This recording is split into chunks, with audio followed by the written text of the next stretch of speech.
Good evening. Welcome to the Champaign City Council meeting, study session meeting for Tuesday, February 11th, 2020. I think we are starting with some fire oaths.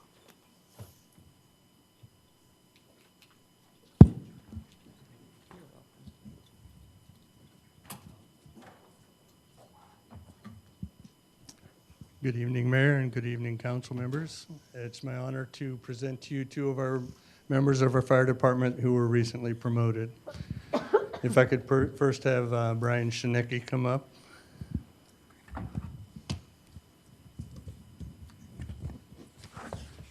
Just in case I need it. I'll introduce them individually, but if you please wait till they're both finished with their oaths, you can give them a round of applause at that time. Brian's been with our department for 12 years. He also has 8 years with the Department of Defense and Scott Air Force Base. He also has 6 years working as a paramedic in the St. Louis area for a private ambulance company. He has an associate's degree in fire service management and emergency management through the Scott Air Force Community College, and then he also has a bachelor's degree and a minor in Spanish from the Illinois State University. So other than his accreditations from the Department of Defense, he's also a paramedic here in Champaign and is on our hazardous materials team as a technician. He also has a daughter, Eliana, and a son, Isaac, and then another daughter, Liberty. Sorry, I should have put my reading glasses on. Go ahead and raise your right hand. Yep. There you go.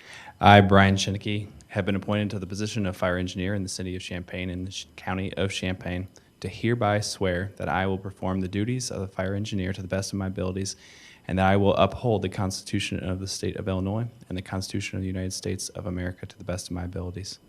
Congratulations. Thank you. Appreciate it.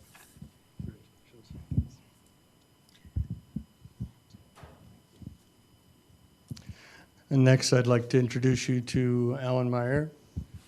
Alan Meyer was promoted to the rank of lieutenant. Alan lives in Paxton, Illinois. He's been on the department 22 and a half years. Ironically, the same amount of time as I have. We came on together, so it's a real honor to have you be promoted tonight. He has a wife, Marcia, son, Jacob, and a daughter, Allison.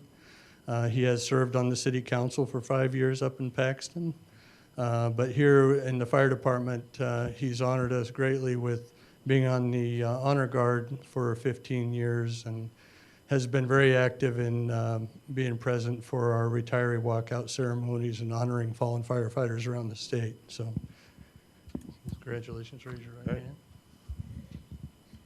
I, Alan Meyer, having been appointed to the position of fire lieutenant in the city of Champaign and the county of Champaign, do by here swear that I will perform the duties of fire lieutenant to the best of my abilities and that I will uphold the Constitution of the state of Illinois and the Constitution of the United States of America to the best of my abilities. Congratulations. Thank you.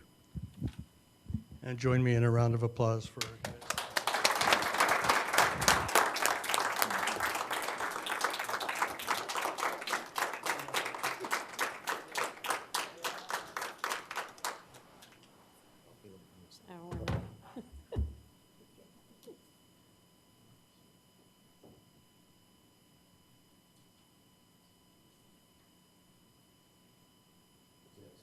Thank you.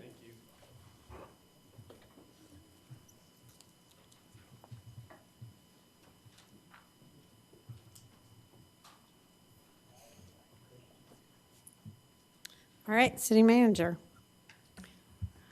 Thank you, Your Honor. This evening, the first item on our study session agenda is a discussion of ordinance violation minimum fines. As council members are aware, we have provisions in the city code that defines the minimum fines depending on type of offense. We also have a policy as part of the code that has automatic increases in those fines. Council members have asked that we take a comprehensive look at it And so this evening, we are going to have our team of presenters talk to you a little bit about the history and the structure and some of the policy options that council might entertain if you'd like to make changes to the ordinance. And with that, I'm going to turn it over to Catherine Cataldo, Assistant City Attorney. Thank you, City Manager. So this evening, I, as well as Shannon Miner, a paralegal from the legal department, and we're joined by Matt Henson from the police department, are going to be discussing the minimum fines for our city ordinances. So I know you're all familiar with what ordinance violations are, but just as a quick recap, ordinances are our local laws which are codified in the municipal code. They're enacted by council. The penalties for them are set by the city. Violations of these local laws are civil fine-only offenses called ordinance violations, or OVs, and they're administered through a process that we call city court. Our current minimum fines, we have three basic tiers. There are $205, $255, and $350. They go up to a maximum of $750. And just to note that although these are the minimums, the attorney who's responsible for administering them does not have to accept the minimum fine for any case, but almost always we do. Some reasons why we wouldn't might be if it's a very egregious offense or if there's someone who's had multiple incidents of the same offense. So Shannon is going to discuss a little bit as a recap about the process of city court. So initially, a citation is issued by a police officer. It's also called a notice to appear. And so then the defendant or the offender has 21 days to pay that fine here at the city, and that's the minimum fine amount currently. If the offender would like extension of time to pay that minimum fine, we almost always grant that. And up until almost a week before the court date generally, because we have to file the complaints. Typically, if the fine is not settled at the city, it's not paid, then we file a complaint in circuit court, and then they are arraigned on that court date, meaning they go before the judge, they plead guilty or not guilty to the ticket. They also have an opportunity to contest the ticket through a bench trial or a jury trial. It's their choice. Once they are arraigned, they're given time to pay with the court. Generally, it's anywhere from 30 to 90 days. And then thereafter, they are given time then to come back if they have not had an opportunity to pay the fine, and then set up formal payment arrangements now with the judge. Once they're under that formal payment order with the judge, and as long as they're current and they make payments, they're excused from court. They don't have to appear. However, if they fail to follow the court's order, then we bring them back to court, address that with the judge, and then if they fail to appear at court dates, then the judge has been issuing warrants on those cases. Typically, we give them several opportunities to appear for those court dates. And then once they have not appeared, then we ask the judge to issue a warrant. And warrants are being issued currently.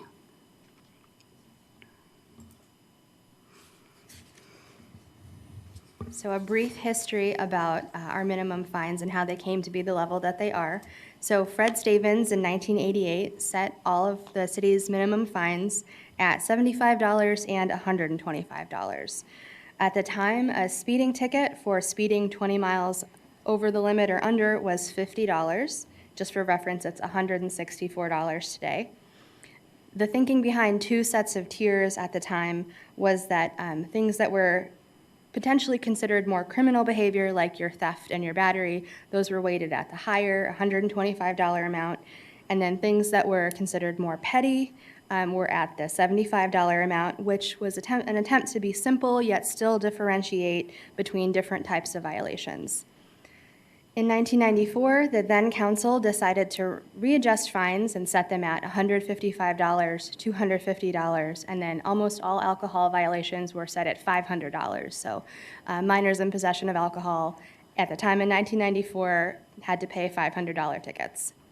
In 1996, council decided to delay an automatic increase in minimum fines. Otherwise, our ordinances say that our minimum fines go up by $10 every 2 years. In 1997, council decided to readjust those fines to $105, $155, and $250.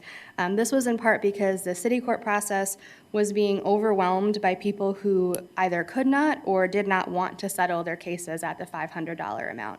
So if you're faced with coming up with $500 in 21 days, well, maybe you'll take your chances by going in front of the judge. So that was sort of what they saw happening. And then things were largely untouched. Between 1997 and 2018, fines were going up by $10 every 2 years. In 2018, to reflect the decriminalization of cannabis, the fine was reduced from $350 to $50. That was for everyone in possession of cannabis, whether you were a minor or an adult, and any amount. And then in 2019, this council, instead of allowing the fines to increase by $10 like they should have on July 1st, we have delayed the automatic increase in fines for this study session by 1 year. So our current fines are $205, $255, $350, and then there's the one outlier, cannabis, at $50.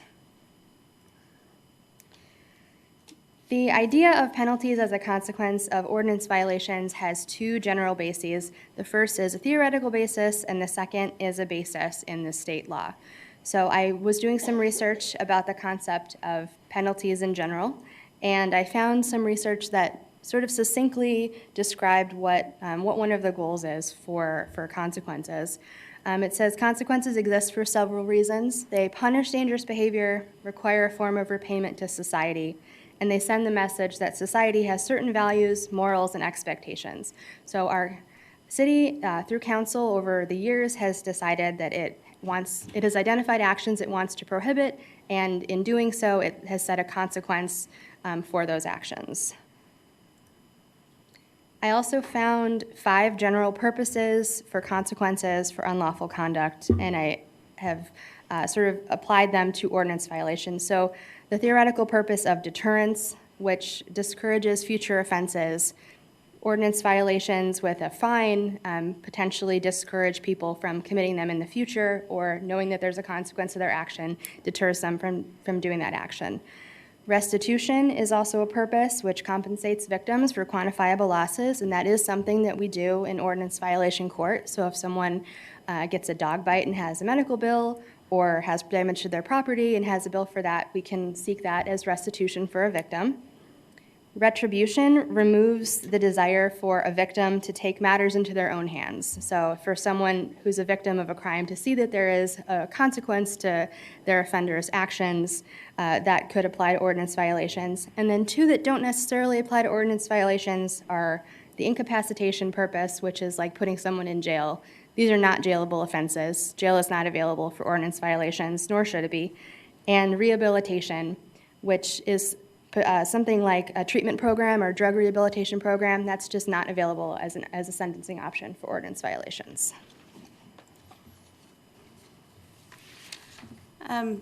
The state law basis for ordinance violations, the municipal code grants municipalities the authority to establish and pass OV ordinance violation and set the fines as they deem proper.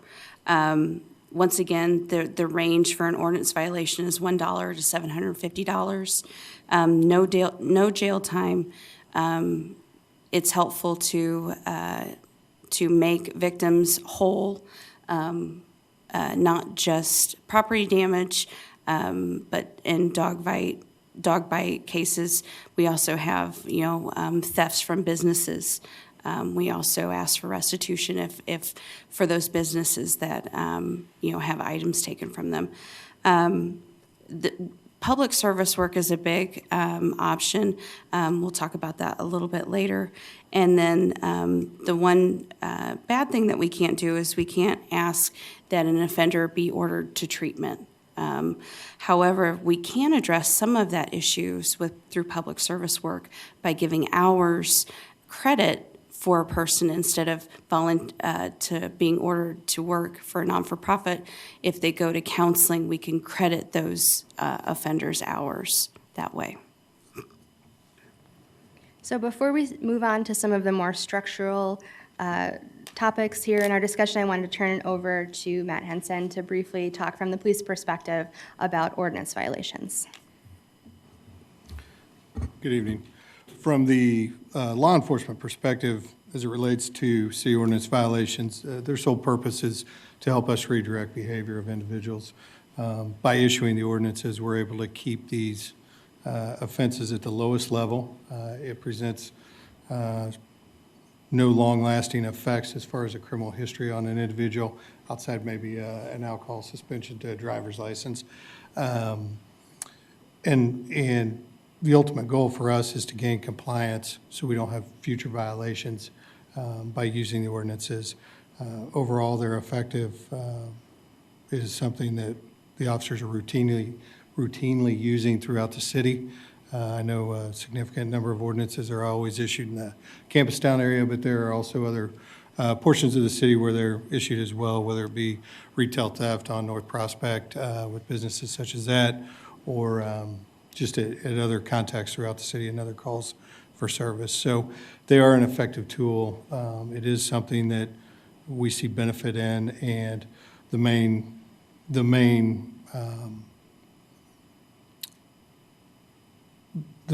point I would bring up is it does allow us to still address the behavior and keep it at that low level without having someone enter the state system, where we can issue the city ordinance violation for an alcohol offense as opposed to actually take them to the county jail. Same way with drug paraphernalia and those things, theft, your minor offenses. It keeps somebody out of that state system, and it keeps them from getting that on their record. Thank you. So the current fine structure, as Ms. Cataldo said, are 3 tiers, 205, 255, and 350. Those have been set, and have been going since 1997 with the increase of $10 every 2 years. Pending council stay, those have been in effect, and I think that's why the range is where they are set right now.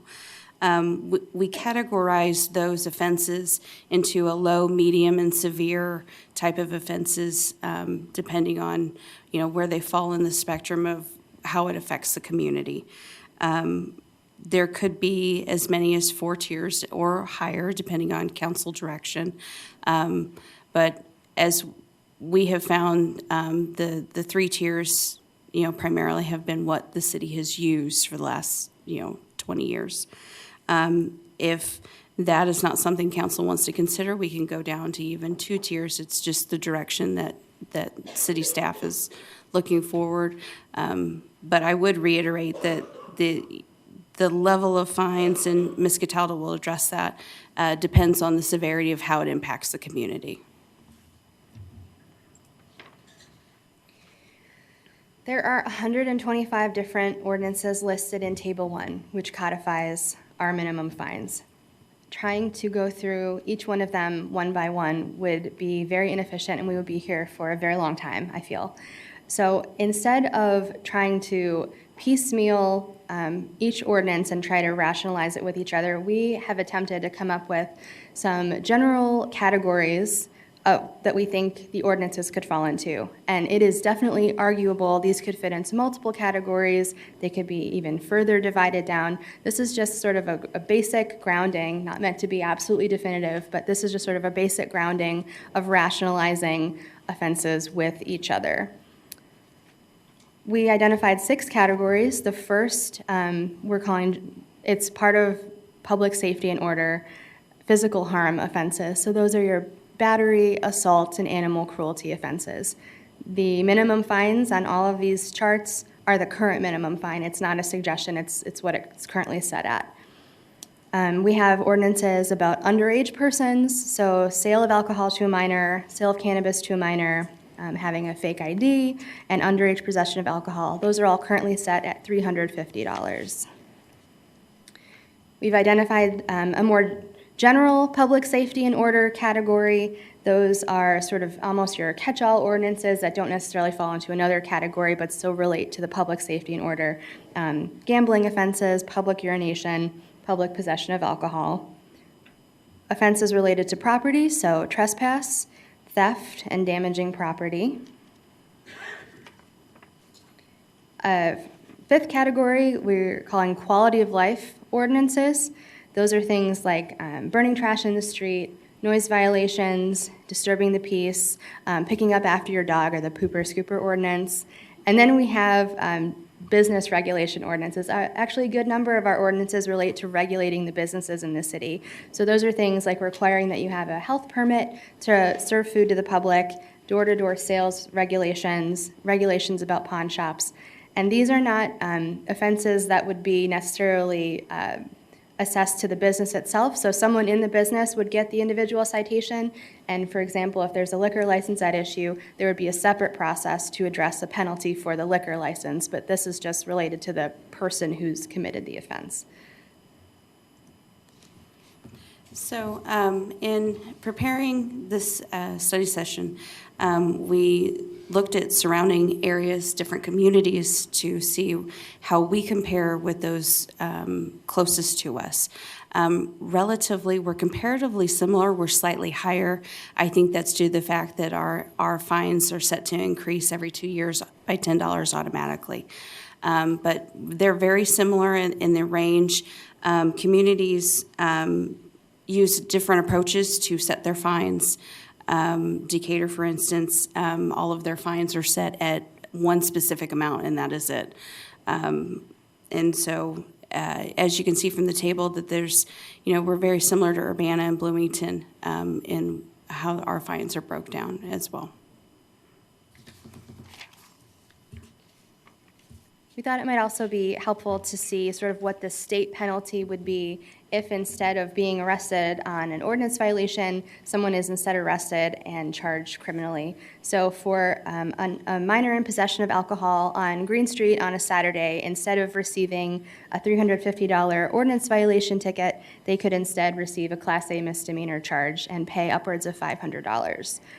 If they also had a fake ID, instead of $350, again, Class A misdemeanor, up to a $2,500 fine, or even a year in jail. So in just comparing what some of our most common ordinances are, seeing what the city penalty is and what the possible consequence could be if someone was charged criminally, I just thought this was an interesting way to sort of see what the potential could be for someone and how we're diverting them from the criminal justice system to our ordinance violation process. So public service work is something that I personally have been working on for the last 3 years. It is very time and staff time consuming to figure out how the system, it used to be in place up until 2008, and I came in 2016, and so late 2016. And so I've been working through, I've contacted several agencies who are non-for-profits who are willing to accept offenders into a program. We're 99% done with the public service work. There's only just a few things to finish before we can put the program into place. So what typically would happen was an offender is given a fine by the court system. They're given time to pay.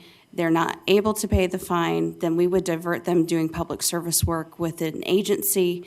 Once that agency has confirmed hours are done, then we would convert some of their fine or all of their fine to the public service work, and then we would be able to dismiss the case at that point. There are some drawbacks to that. It impacts individuals' employment, their time with their families. There can be finding a rational system to address how many hours should be assessed per type of case. And so that's where we're at. We hope to have this started in the next month or two because we have 99% of this program ready to go. It's just that final little part that we need to finish and get this addressed and get this going. So we have given you a lot of information. And in developing this presentation, we started thinking about, well, what are some general principles behind our fine structure? So we are presenting these for your consideration and also your input, if these are appropriate principles that we should be considering, if there's anything that we aren't or that you think we should change. So primarily, one of our city's goals is to preserve the public safety and welfare. So asking what is the public's interest in a particular ordinance. There are some that have clear physical and direct threats to safety and order. Those would be things like your battery offenses, things of that nature. There's also been some research done at the U of I that indicates that alcohol is a significant factor for campus safety. So those might be offenses that are in our ordinances that might have more weight to them. And then there are others that may be more petty in nature or regulatory in nature, and those might not necessarily need such a weighty consequence to them. We have identified ensuring that there are consistent fine levels, so those 3 levels, instead of there being a different fine for every offense, we have consistent fine levels. There are 3 tiers with just the outlier of cannabis. We are diverting cases from the criminal justice system, so ensuring that fines aren't so high that people are deciding to just take their day in court because they can't find $500 before court. But also, instead of having fines be so low that instead ordinances either aren't being enforced or people are getting arrested on those criminal charges, making sure that this is a reasonable avenue for our city's public safety and welfare to be preserved. We're diverting cases from the court docket. That's very similar. We're keeping cases out of the courtroom. Deterrence as a major reason why we have ordinances and fines for those ordinance violations. Keeping fines sort of in level with other offenses in the state and in other communities, not necessarily exact. Every city in the state of Illinois has a different structure to how they structure their ordinance violation fines, but generally keeping things in line. And then just making sure that everything is understandable, not just internally, but also for our citizens in our community and for law enforcement to administer. So we are asking for your direction on a few things. Generally, is our structure sound?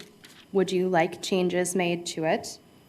We'd like your input on the principles that we've identified for minimum fines and some of the structures we've identified to see if we're moving in a direction that council likes, or if there are other changes that you'd like, so that we can start to potentially rationalize fines against one another. And then our level of fines, they are, again, $205, $250, and $350. Is that a level of fines that you'd like to stay current? So with that, I will take your questions. Any technical questions? Councilmember Stock. I've got a couple quick ones.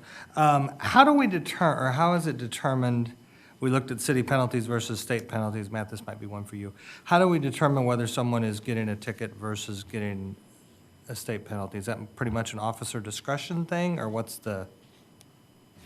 It can be. Retail theft, for instance, if you have priors, it's probably going to be a state charge. If it's a person and it's their first offense, it's a city ordinance violation. Things such as like a battery in one of the bar districts. If it's a simple battery, no significant injuries, maybe a city ordinance violation, as opposed to significant injuries where it would be more of something that we would take state. So the officers use their judgment and look at the severity of each individual case and then make the decision. And then it didn't address anywhere, unless I missed it. We've got underage possession of alcohol, but we don't have underage possession of cannabis. Is that just the $50 cannabis fine was kind of a all-inclusive, all-age groups thing? So $50 is the fine currently if you're an adult over 21 and you have more than what you're allowed to have. So if you have more than your 30 grams. So then you get a fine of $50. If you are a minor in possession of cannabis, I think it might be on one of the slides, it's a $350 fine, which is the same fine as a minor in possession of alcohol. You done? Is there an underage possession of tobacco fine? Yes, we have an underage possession of tobacco fine. I believe it is the same amount, $350. Thank you. Councilmember Pianfetti. I had a question. So if I have a fake ID and I buy alcohol, I'm now in possession of that alcohol. Is that now $700 I have to pay? It could be, yes. And then the sale of the alcohol goes to the person that sold me the alcohol if it's after the sale? Or is it also another fine on me because I was sold the alcohol? So sale of alcohol is for like the bartender or the shop clerk that physically sells the alcohol to the minor. Okay, so conceivably, we have a $700 fine on a minor. Potentially. Thank you. Anyone else?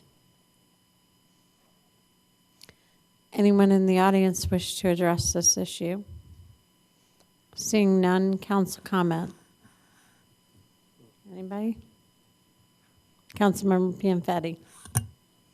Well, thank you for your presentation. I think you wanted some direction, and I will give some. And in particular, Officer Hanson, I did appreciate your comments about how the ordinances were of value and of keeping people out of the system, and as they are having value.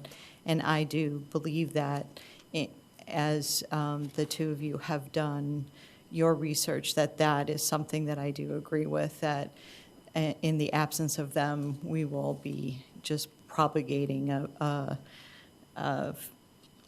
effort that we don't need to be. I am concerned that our fines are out of whack in some ways that, it concerns me that we might have a $700 fine, and we're sort of, wanting to have a consequence to something, and I'm not sure it needs to be $700. And just as an example, I think your principles that you have are setting a good framework for what we would like to be doing, or at least I would like to see as a city, in giving some guidance for what we would like in order to keep ourselves safe and keep ourselves a healthy community. So I would support us looking and keeping a 3-tiered system so that we could have some measure of something that would be a minor offense and something that may be weighted a little bit more heavily at the discretion, but knowing that we aren't sending something to the state. I did have the same question that Councilmember Stock did, is who makes that determination? But it seems that it might be more if they have past offenses, or how severe the initial violation is. So for me, I would like to see us reconsider even the value of the fines to be a little bit lower. I'm not sure I have a good basis for it, but I'm not sure if we're talking even on a campus town, if a student's going to come up with $350 in 21 days, or $700 or $500. We might just be doing that. I'm not even sure, if our, for the, what were you calling it, the pooper scooper law, $205, I think somebody might just want to keep pushing that just for principle, but, at some point, we do want to have clean sidewalks and clean lawns too. So, just being realistic about what is a good measure for things within our community would be good. Thank you. Anybody else? Councilmember Beck. I actually I want to go back to the question. I'm sorry. I wanted to go back to the piece about the public service option. Do you have any information about what you think the per hour rate for that would be, so that how many hours somebody would need to put in for public service in order to work off a $250 fine, for example. It's difficult without knowing the circumstances surrounding the offender's ability to do the public service work. Typically thinking we would give them, for every $5 or $10 of the fine assessed would be an hour of public service, capped at a certain amount of hours, so that it's possible for them to perform the public service work without it having interfering with their, their regular employment or their family life, but yet taking some of that burden off of them financially by being able to get some of that fine transitioned. So $250 fine would be 25 hours of public service work then? Correct. So a follow-up question to that is there, what are we looking at for public service types of work? So does that translate to the amount of work, the work ratio? Does that transfer? It's typically hour per hour. I have previous experiences with the former employment, and so typically we contact certain agencies. We supply them with the information that they're going to need. They would come in and sign in on a log to keep track of hours, and then once that they've completed their hours, and those are submitted back to the city as proof from the agency that the hours are performed, and then we were able to convert the fine through a motion through the court with the judge. Do we generally have types of jobs then that we would say to organizations, like these are the 10 kinds of jobs that we're looking for? Or do we accept only certain kinds of volunteer work? Or, what are the parameters of There have been a few different agencies that will not take offenders with physical harm type offenses like battery or assault. But for the most part, the several that I've contacted, they're willing to take anyone as long as they're willing to come in and perform. It's what, for whatever, if it's for a food pantry, they would be stocking, the food pantry, that kind of thing. So there's different agencies that we have lined up that would be able to, the offenders will be able to contact them. Okay, so I guess what I'm more along the lines of what I'm asking is, do we vet the kinds of work that they'll be doing? No. All right. I would hope that we would actually vet the kinds of work that are that are I'm going to call them volunteers, the people that are going out to pay off their fines. I think that would be a good step for us to take to actually vet that work and have some parameters about what would be appropriate work for them to do and what would not be appropriate work for them to do. I think that'll help us, and I think that it will also help the agencies, and it will help the people that are going to be repaying their fines through that way. So I think it's a necessary step. I'm wondering if we could have an approved list. That's sort of along the lines of what I'm thinking. Councilmember Stock? I guess my biggest concern are the underage possession of all the alcohol-related fines for minors. We've decided that those are all $350 fines. We'll let you go to the bar when you're 19, but don't drink while you're there. We want you to go to the bars and not go to a party because you're safer in the bars. The hypocrisy is a lot. And that somehow that's $100 more serious than retail theft over $300, or damaging property, or battering someone. So I feel that underage alcohol stuff, whether it's fake ID or that, is out of line compared to our other offenses that, frankly, if we look at community issues, the 19-year-old kid drinking a beer in a bar is not as serious to me as somebody who's damaging property or battering someone. So I think that those are a little offline to what they ought to be. I don't know what the magic number is, but I think that to make those the most serious fines sounds a little bit more like a money grab than it does actually protecting the community in my mind. beyond that, I'm okay staying with the 3 tiers, and I'm not super married to the amounts that we have. I think they're fine, but I think if we want to ratchet them down a little bit, we are a little bit higher than most other communities for most things.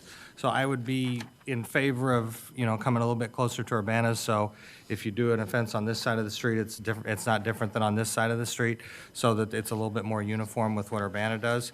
But that's my initial takes anyway. Thank you. Anyone else? Councilmember Brooks and then Gladney.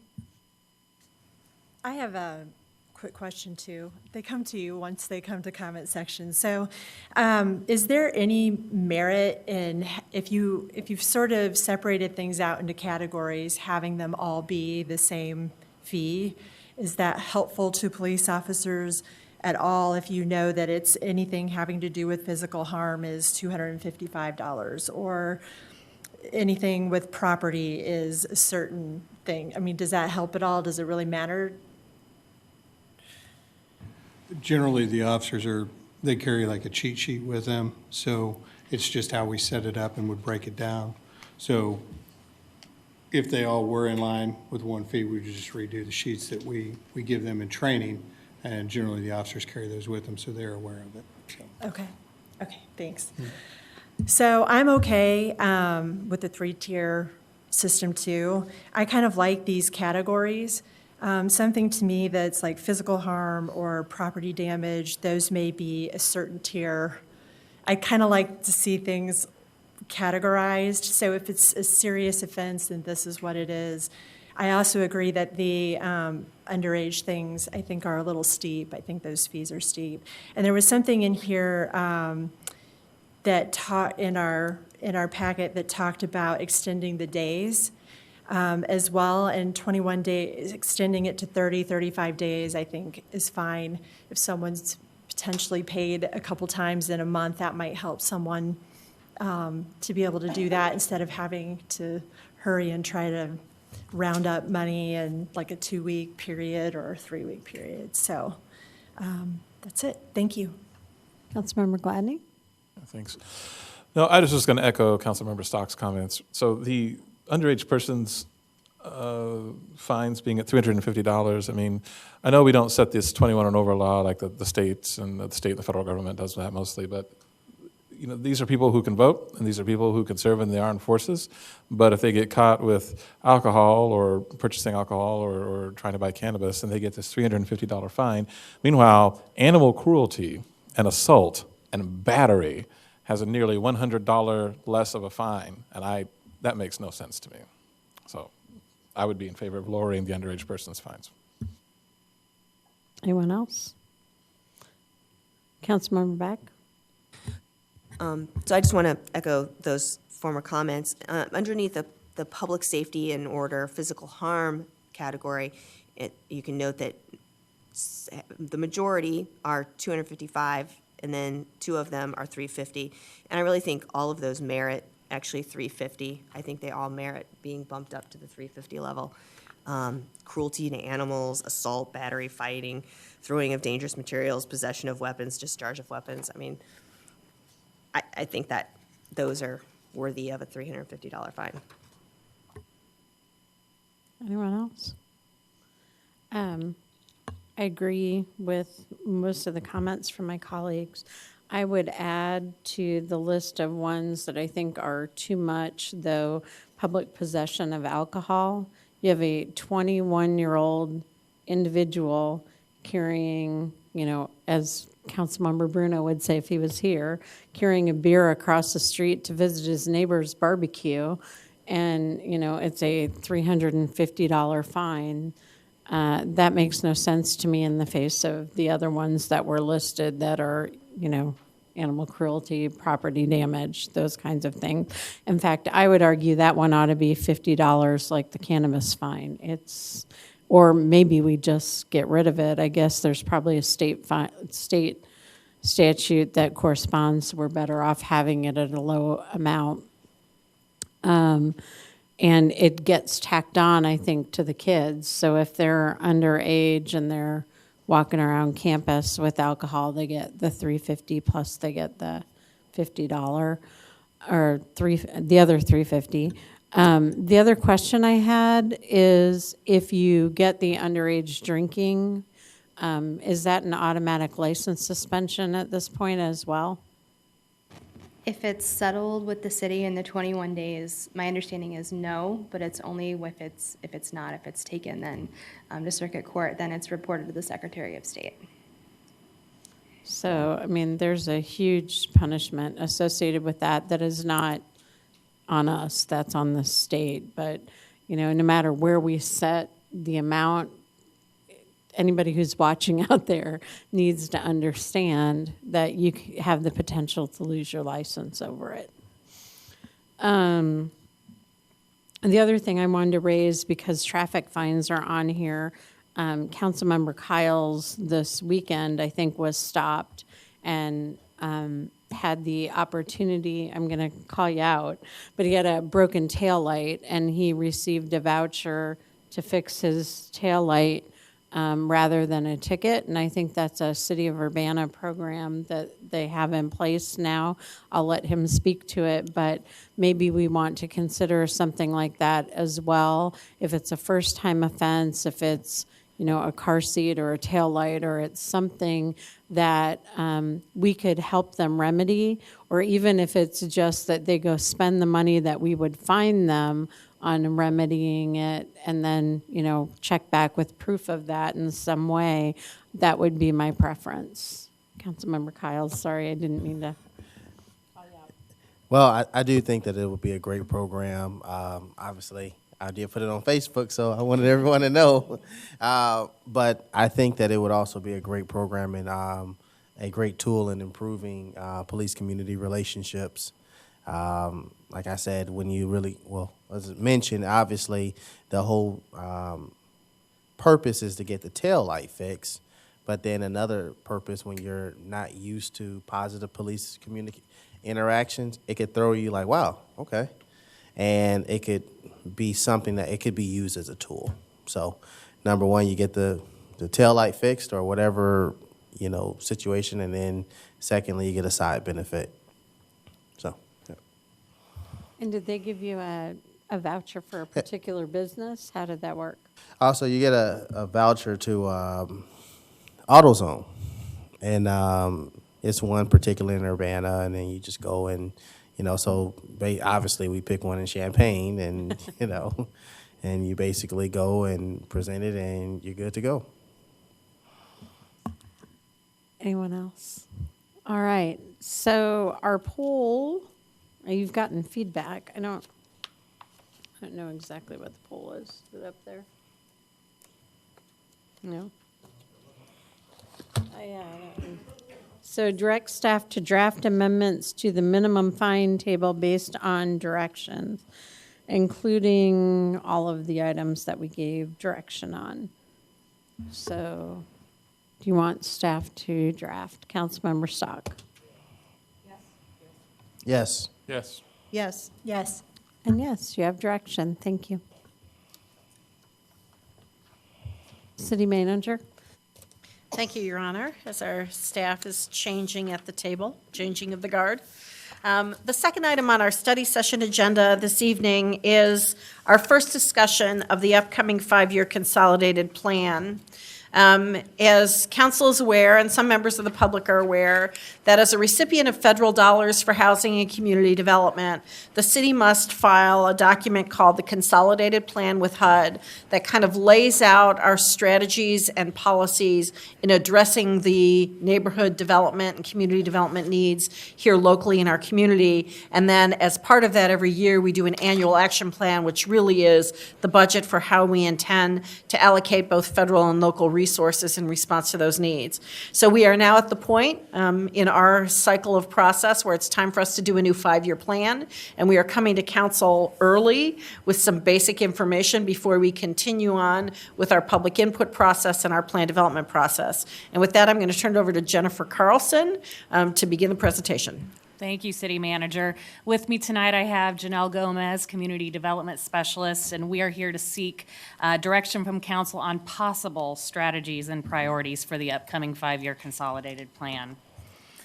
There are 3 regulatory reports that are required as a recipient of federal funding. Number 1, the consolidated plan. This document guides our program planning and implementation to address the priority needs related to housing and community development.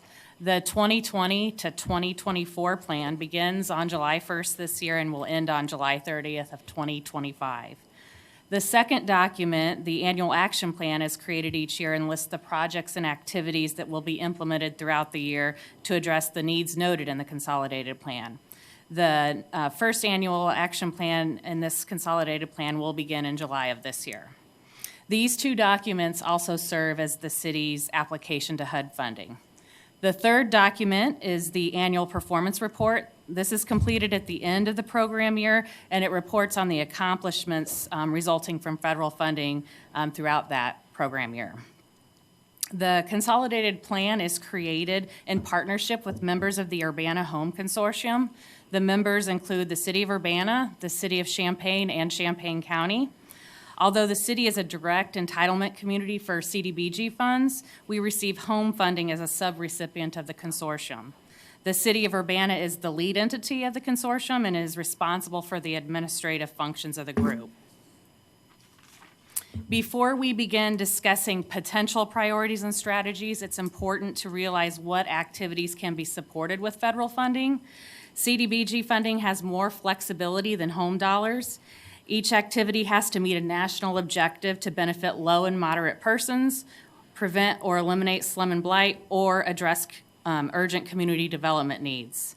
CDBG funds can be used for public services within certain limits, affordable housing, which includes acquisition of property, relocation and demolition, and rehabilitation of residential and non-residential structures, construction of public facilities and improvements like streets, neighborhood centers, homeless shelters, or any building or area that's open to the general public, removal of slum and blight, lead-based paint activities, activities related to energy conservation, economic development, and planning and administration. Home funds are more restrictive and must support activities that result in the creation or preservation of an affordable housing unit. Examples would include housing rehab, down payment assistance, tenant-based rental assistance, construction of housing, or special needs housing such as a group home or housing for seniors. The city is in the 5th year of the current consolidated plan. This slide shows a summary of accomplishment information from the first 4 years of the 2015 to 2019 consolidated plan. We're excited to share that federal funds have assisted 214 houses with rehab or slum blight removal. Also, we have assisted over 1,000 youth in the Community Matters program, but I do want to point out that some of those youth have been duplicated. They may have participated in more than one program in a year or participated in a program multiple years. Outside of homeowner rehab and public services, the city had accomplishments at the Bristol Place redevelopment. That included relocation, demolition, acquisition, and construction. The sidewalk project between Bradley Avenue and McKinley Avenue, the tenant-based rental assistance program, which is a complex product that provides a rental voucher that's administered by local nonprofits and RPC, and down payment assistance, which is available to low-income home buyers that are working with a credit counseling agency and local banks. And at this time, I'm going to turn it over to Janelle. Good evening. Good evening. So for context, when talking about priorities that we can address through these programs and activities with federal funds, here's an estimate of funds we might see in the next 5 years. For the past 5 years, we averaged about $725,000 per year in community development block grant funds and $260,000 per year in home funds. The home funds listed here are specifically for the City of Champaign's portion, not the full home allocation to the consortium. Given these averages for the past 5 years, we might expect the next 5 years $3.3 million in community development block grant funds and $1.3 million in home funds. These figures are really important when we're trying to figure out our specific goals and activities. We need to figure out what we can reasonably expect to accomplish in 5 years with this amount of funds. So that's kind of why we work out this rough estimate. It's also important to note that the consolidated plan process is the best time for us to change priorities and needs that may have not worked in the last plan or may have changed from the last plan. It's also a time to change our programs and specific activities. For example, homelessness is listed as a low priority in our last 5-year plan, and all of the data and public opinion we've gathered thus far indicates that homelessness is probably a higher priority to people that further know. So the development of the 5-year consolidated plan started about a year ago with the Home Consortium partners. The primary data sources we use are the 2010 census and the 2011-2015 American Community Survey. We also have access to the Homeless Management Information System and the Housing Authority Information Management System to look at other housing and homelessness data. Additionally, we review existing plans that are already in the community, such as the Housing Authority's Moving to Work Plan, Champaign-Urbana Public Health Improvement Plan. And in addition, the consortium works to go to lots of public meetings with interest groups to gather their opinion. We specifically get on the agendas to talk about the consolidated plan. We have been to the Continuum of Service Providers to the Homeless. We've been to the Housing Authority of Champaign County. We've been to the Mental Health Board. There's an exhaustive list of all of the outreach that has happened thus far in the memo, and it'll also be included in the draft plan. So outside of the existing plans, data, and consultations, a huge component of the development of this plan is public input. The Home Consortium has used a variety of methods to gather that public opinion. So first, we conducted a survey. It was available to the public from July 5th until September 30th of 2019. We shared the survey with our community partners. We posted the survey on the city's website, social media websites. We had paper copies of the survey available at the Housing Authority and also township offices. Additionally, we attended neighborhood meetings and conducted focus group discussions around housing and community development. Thus far, 132 persons responded to the survey, and 50 persons have participated in the focus group discussions. 132 respondents took the survey with 85 full completions. Responses came from 31 Champaign residents, 50 other residents, meaning they put addresses in other parts of the county, and 51 unknown. We asked for respondent address, but was not required to complete the survey. The survey asked, are the following housing programs needed in your neighborhood? And the top responses are listed here. 77% listed energy efficiency and weatherization, 65% listed housing rehabilitation, and 61% listed rental housing for seniors as a high need. It's important to note that more than half of survey respondents do not believe there's enough affordable housing in our community. The survey also asked, which of the following types of public services are needed in your neighborhood? The top responses were for services for youth, services for seniors, services for persons with disabilities, and services for persons with mental health issues. Public infrastructure improvements were also listed as a need for survey respondents. When asked about the quality of their neighborhoods, 64% listed streets as needing improvement, and 44% listed lighting as a needed improvement. The top economic development need from the survey was attracting and retaining businesses. So we used this survey data in combination with the census data to try and start developing a picture of the needs in our community. And for the purpose of the consolidated plan and for the ease of discussing it, we break it down into housing needs and then community development needs.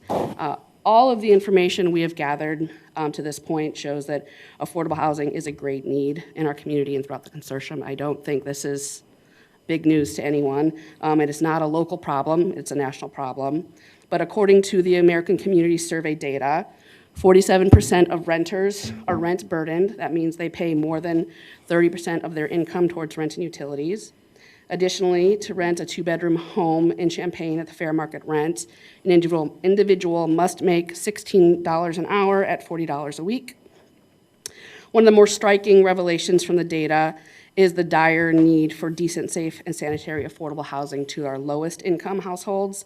The American Community Survey data shows that 75% of households at or below 50% of the area median income experience at least one housing problem.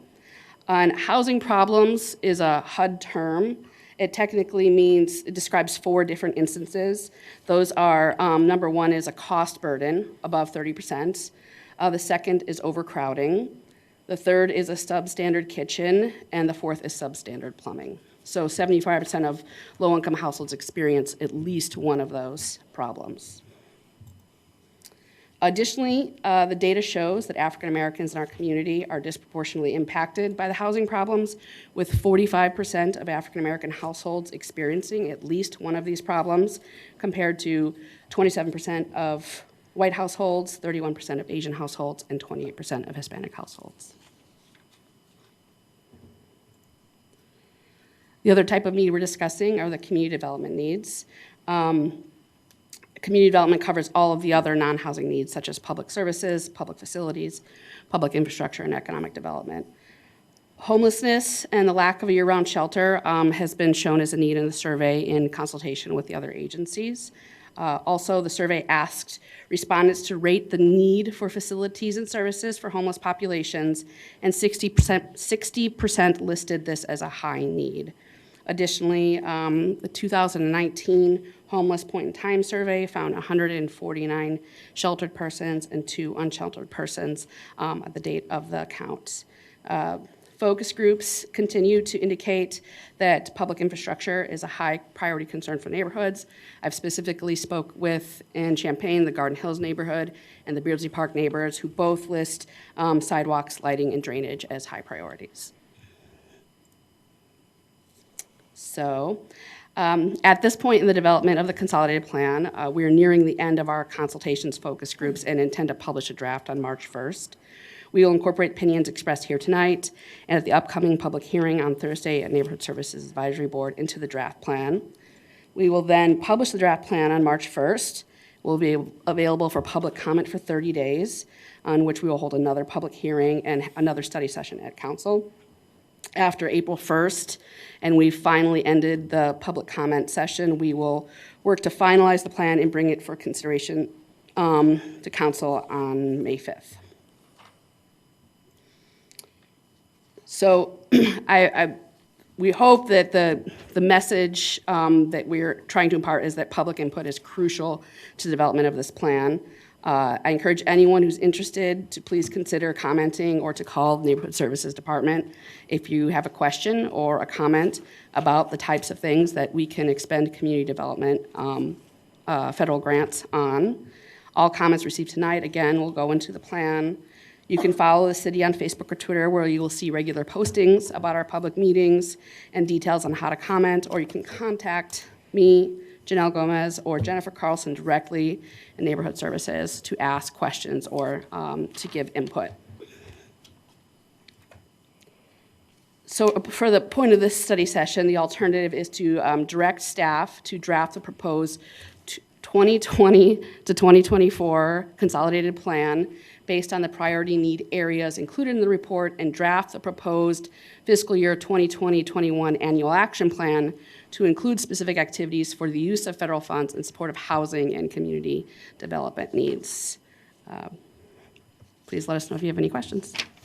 Before we go to technical questions generally, I just wanted to make the point that U.S. Conference of Mayors sent out an alert today stating that the President's administration has eliminated all CDGB funding from the next budget.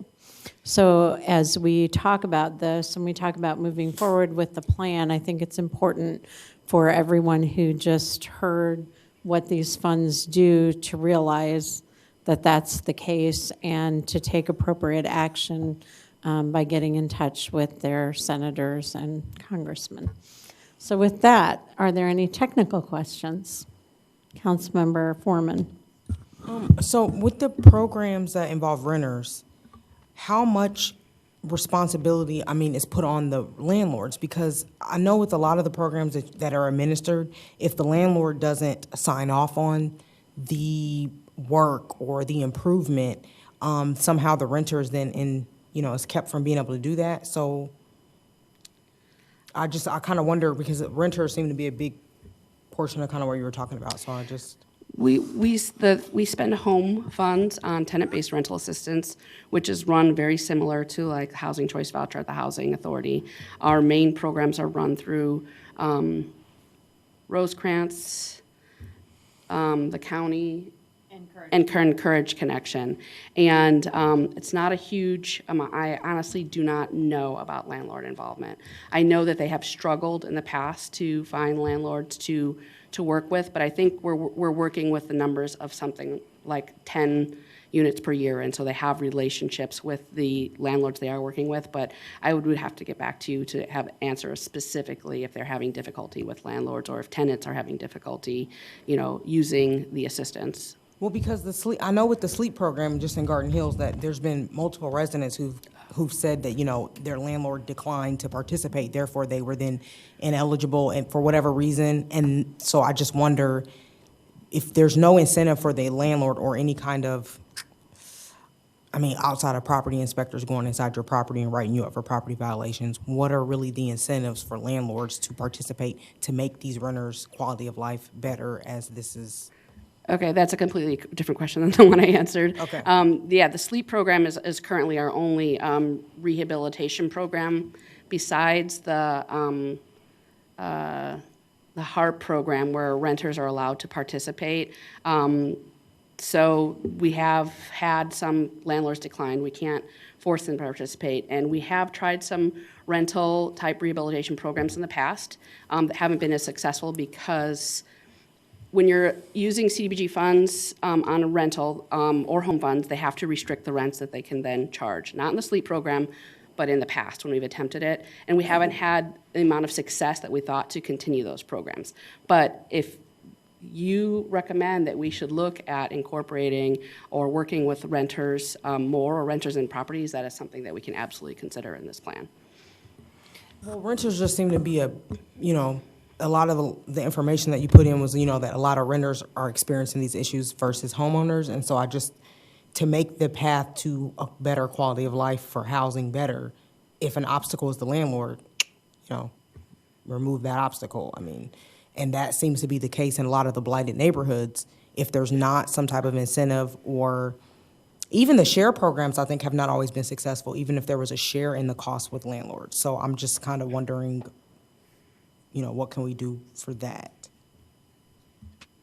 I did want to share for the sleep program, we had, of our 59 applicants, 13 of them were rental. We reached out via letter and asked for interest in the program from the landlords, and we had a response for 8 of the units that were positive. I had a great conversation with a 9th landlord that said, I'm going to do above and beyond what I could get with sleep. I'm going to make some additional improvements. I'm not interested in applying. I'm just going to take care of it. And then there was no response from the other landlords. So just to give you some additional information about the participation from landlords with sleep, that's where we're at with that. So we got 59 applications out of how many households? Over 1,000.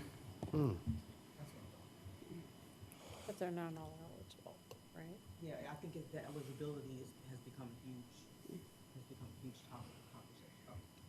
The eligibility of people has been a huge topic of conversation, whether it's they believe they're not eligible, so they're not applying, or the information about the application or what those guidelines are is maybe not being communicated well enough. But I do think that some of the door-to-door canvassing did help originally, when I know that a lot of applications came from that, but just not sure how to, get that information out, because I do think there's a lot of people who are be eligible, but whether or not, if they're not, clearly they're not applying. So that there seems to be like some kind of disconnect. One of the points that may be a point of confusion is that we held a limited application cycle for the sleep program. All of our other programs, there's a rolling application if you apply at any time. Sleep, we ended applications in July of last year to gauge where we were and to process the applications we did have. So that is something that we can definitely take into consideration, though. Councilmember Beck? My question is around individuals returning from incarceration, and has that been included typically in this plan in the past, and has there been any conversation amongst service providers about providing housing or housing services that would be for that population? There's definitely been conversation about that, and it's definitely been heard in the survey and with our partners. And I know the Housing Authority is doing a little work on that end, but I don't know the history of everything we've done here, but I know we haven't done anything related to specifically that population in the last 5 years. I don't think we have anything that restricts that population from participating in our programs as well.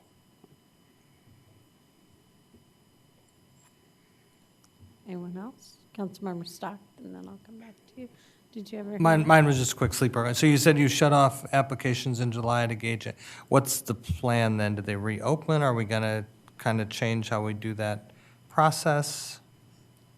We do intend to open another application period in the future.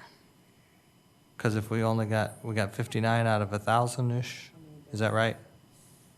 Right, roughly? That's correct. We got Okay. 59 applications. We will have a second period.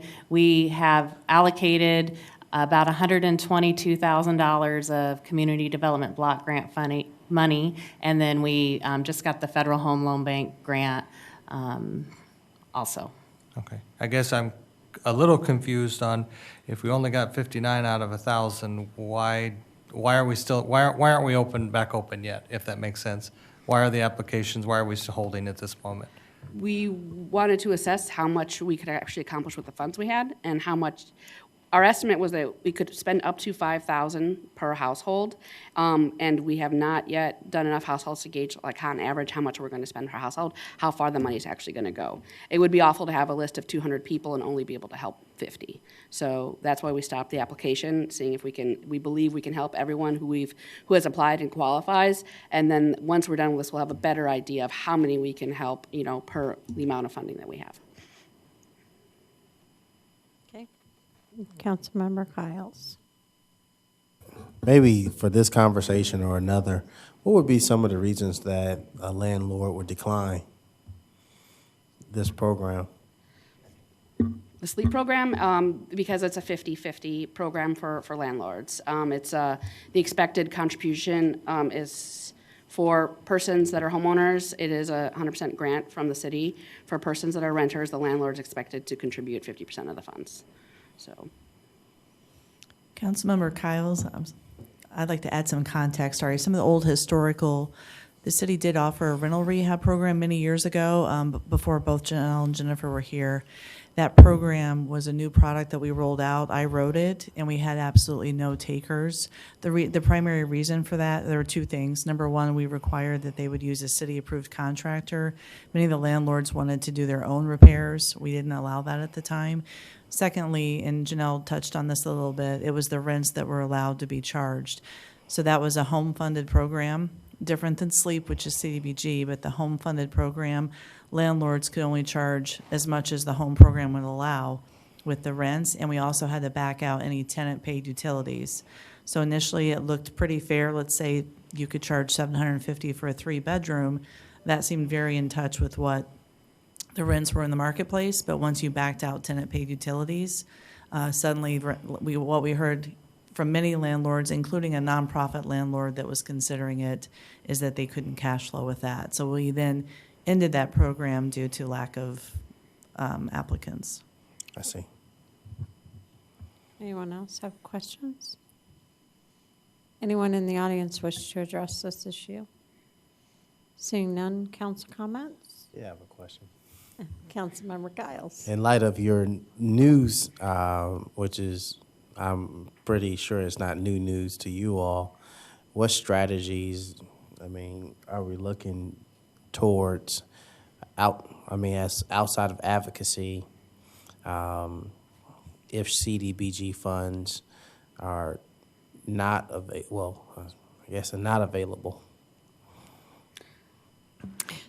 So I think that's a better question for me. Yeah, I was going to say, I don't know. I mean, we fund probably half of our neighborhood services department with CDBG. So it would become a question for council, because beyond when the funding goes away, we don't have program funding. When the funding goes away, we don't have staffing funding. So in the event that the federal government actually eliminates the program, that would be a major policy issue that we would bring forward to council this spring as part of the, well, wouldn't be this spring because the federal budget is on a later cycle, but it would be something that we would bring forward to council for a discussion about whether council would want to find local resources to replace the loss of those federal dollars. And if we do, where would that come from? Wow. Any good news? CDBG is the backbone of neighborhood services, and what I guess I would say neighborhood services is the backbone of neighborhood development. I know from as long as I've been in the community, and definitely paying attention, starting with Taylor Thomas Lane, that subdivision, which happens to be where I stay, which was a product of some of those funds. You realize that without that financing, even venturing out to Garden Hills and some of the other areas and some of the creative things that we've done with neighborhoods that have struggled, we definitely would have to have a real conversation, because for so long those are the funds that we've trusted in. As far as your proposal or your alternative one, obviously we would, support that. I think what's alarming, maybe not a surprise, but still alarming, is when you look at the fact that 47% of renters, and we could even, if you even be, just because you don't, we have this distinguishment between renters and household. Just because you have a mortgage, you could be struggling too, right? It really does speak to the fact that economic development in our community, particularly for those that, we need to definitely focus on that. I definitely would say that. Not just because it's a big deal. It's 47%. Needing $16 or more, which means that it cycles to all of the other problems that we talk about when we talk about youth development, parents being able to spend time, and sometimes maybe these things seem like their dreams, people get to spend time with their kids and develop their kids, but it seems it's a chain reaction. And so look forward to what we bring forth, obviously, but I think as a council, we definitely need to continue those conversations as it pertains to economic development and diversifying our portfolio of opportunities. Yes. Councilmember Beck. So I want to just highlight two areas. One is the fact that we did include homeless shelter in our goals, that we recognize that we need to have a 365-day homeless shelter in our community, and we want to work as a council to make that happen. So I think it's in our best interest to make sure that that gets to the top of the priority list in our consolidated plan, or toward the top as a major priority. And I think that's been echoed by the community as well, and I continue to hear that from people across the community as a major priority for citizens here. And then second of all, we've had a lot of talk about housing and people who were formerly incarcerated, and we have yet to actually come up with any kinds of solutions for housing as a council. And I think that in order for us to address that, we need to maybe more actively seek some solutions out, because I think we've acknowledged the fact that it is an issue in our community. And while there are some small programs that are making their way, I was just at a ribbon cutting for First Steps, which was wonderful. First Followers just opened up their home that's going to be providing 4 beds for people who are formerly incarcerated. And that's wonderful, but that's only 4 places, and we need far more than that in our community. With our Fresh Start program, I think that we've made a commitment to our community to continue to help people who are potential recidivists to find a different path, to make a different way, rather than the cycle of incarceration. And so I think that it would be in our best interest to include something that actually addresses that issue as far as housing. If that's pairing with our Fresh Start program, or if that's pairing with the Housing Authority to continue to provide additional opportunities, such as the one that they partnered with First Followers, then that's an obvious avenue as well. But I think that it would be good for us to make those motions to actually include that in our upcoming consolidated plan as well. Anyone else? Councilmember Foreman.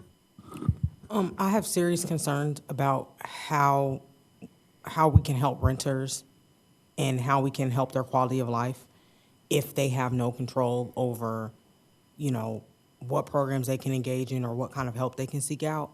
And I think landlord engagement overall is generally good with the property inspectors. So I'm wondering how can we turn that type of engagement into, having lunches with the landlords, especially in the blighted areas, and talking to them, because everybody's got the same investment. We all have the same investment in the end. So if they want, their property to be valuable, the neighborhood, everybody kind of has to work hand in hand.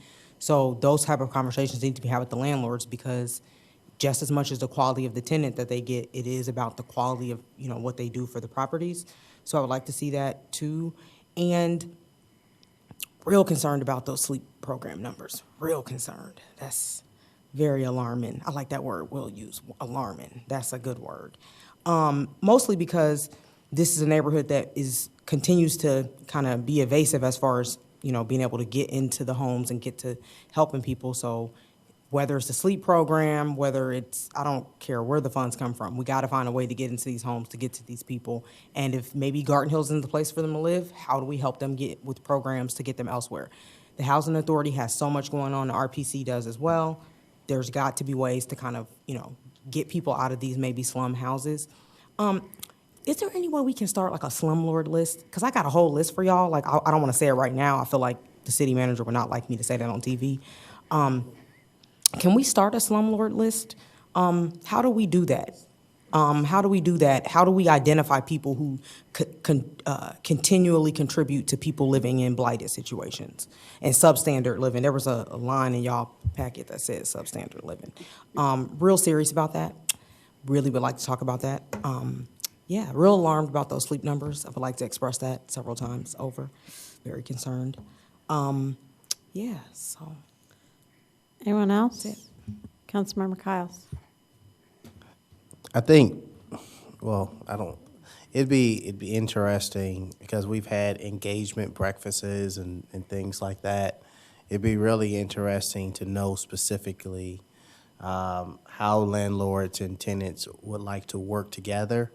I think we have tried that attempt of, the reason why the numbers were alarming to me was because, one of the reasons that we took this approach was because we thought that carrots were better than, ordinances or things along that nature. When you start to see the numbers and you hear, I'm glad you put things in context, simply because at first you're like, well, this is why we went this route, because we were hoping to see more participation. And I know it goes both ways, tenants, and I know it goes, and renters. Tenants and landlords have to work together. But we've been talking about this relationship for a while now. It's great that we're talking about it, but it would be really, really great if we could see some sustainable actions that both sides are willing to take. I'll never forget when we were doing the Bristol development and we were in our initial conversation, there were some people that came out and said, I'm glad the city is doing something in this area because we're not going to do anything. And we're not going to, and it was, you go back and you can look on public record, they came and basically said they're not going to invest in their property. And people are paying market rate value. And so it wasn't like, people were paying under, they were paying for, substandard housing. And so it's a relationship. I get it, it's a business. But when we talk about all the other areas, when you start talking about how do you improve quality of life, in any business interaction, I think that's the first thing you look at is how does the two individuals, the tenant or two entities, the tenant and the landlord work together, because I think that's the best return on that. I mean, that helps so many other things. I realize that some things may be, again, dreams, but, I'm a dreamer. And I think that I like to hear what landlords would like to do, because maybe, when we have some different conversations, it's met with aggression. I like to hear some of those conversations and some of the results of them, as opposed to, I'll end there. Thank you. Anyone else? Councilmember Foreman? I forgot to add this. For tenants who repeatedly maybe file complaints with the city, pay rent, jump from property to property, there's a word for this, I know it is, but you sign a lease, you stay there, you don't pay rent, you get evicted, you go to the next place, you do it again. Is there not some way to keep track of that? Is there not some way to, keep track of people who destroy property or destroy rental things? Because if we're gonna do it, as Councilmember Kyle said, it has to go both ways. So if we're gonna look at landlords, is there any way to look at tenants? Can we do that? Is that legal? Not sure. Just wanna know. Tenant union, please don't call me. Thanks. Anyone else? Councilmember Pianfetti? I just wanted to echo some of the comments about the homeless shelter, as it was one of our priorities to get a 365-day shelter, but also for the programs through Community Matters for the youth. I would like to also have those as much as we can continue them. I think it's important to keep everything that we can in terms of what we can do for our youth as well, in addition to supporting the housing. So thank you. Anyone else? I just want to, again, encourage people who are out there and who care about the issues we've discussed tonight to make it clear to your representatives in our federal government that these funds are important and necessary, and that they are providing a safety net for the poorest of the poor in our community. The CDGB funds have been threatened before. This is not something new, although completely zeroing them out is not something that I remember from past threats. But we have to take it seriously and we have to act. So I hope the community is out there listening and that they take the time to do that. So with that, our poll is direct staff to draft the proposed 2020-2024 consolidated plan based upon the priority needs areas in the report, and to include specific activities in support of housing and community development needs. Councilmember Briggs. Yes. Yes. Yes. Yes. Yes. Yes. You have direction. Thank you. Thank you. We're now at the point of our meeting for audience participation on any subject. If anyone wishes to step forward, please come up. Seeing none, any council member comments? City manager? All right, I need a motion to adjourn. All those in favor signify by saying aye. Aye. Opposed, same sign. Motion carries. We are adjourned.